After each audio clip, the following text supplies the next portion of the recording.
है, किसको किडनी का प्रॉब्लम होता है, किसी को डायबिटीज का प्रॉब्लम होता है, ब्लड प्रेशर रहती है, हार्ट प्रॉब्लम रहता है, तो ये सारे चीजें कॉज हो जाती है, तो डिसेबिलिटी हो जाती है, पूरा बैक पेन आने का लीडिंग कॉज बन जाता है। जब भी आम बॉडी रे बैक पेन रोचे कोटी ना कोटी बहुत सारा चैलेंजिंग रहता है, खास करके किडनी किडनी इश्यू रहे भी बैक पेन हुए, लेडीज लोगों को मेंस्ट्रुअल साइकिल में बहुत ज्यादा बैक पेन आता है।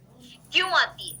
एब्डोमिनल पेन होता है, नीचे का जो पेट होता है ना वो पेन होता है, वो रिलेटेड रहता है हम लोग का किडनी की तरफ, क्योंकि हमारे बॉडी से जो वेस्ट प्रोडक्ट रिमूव होती है, खास करके लेडीज लोगों के लिए बोलती हूँ, मेंस्ट्रुअल साइकिल में जब हमारी ब्लड फॉर्मेशन होता है, मेंस्ट्रुअल साइकिल अगर कंप्लीटली हेल्दियर नहीं होती है, डेफिनेटली बैक पेन आना आम बात हो जाता है।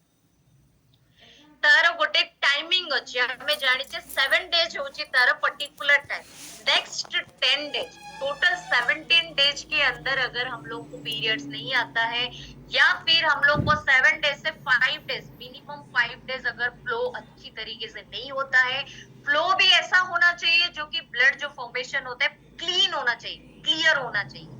ना कि पैचेस आना चाहिए, ऐसा नहीं होना चाहिए, ऐसा आने से भी चैलेंजिंग है। तो ये सारी चीजें हमारे हार्मोन्स को पूरी तरीके से डिस्टर्ब करता है, किडनी फंक्शन तब भी हम लोगों को डिस्टर्ब होती है, तो उसके वजह से भी हम लोगों को बैक पेन होता है,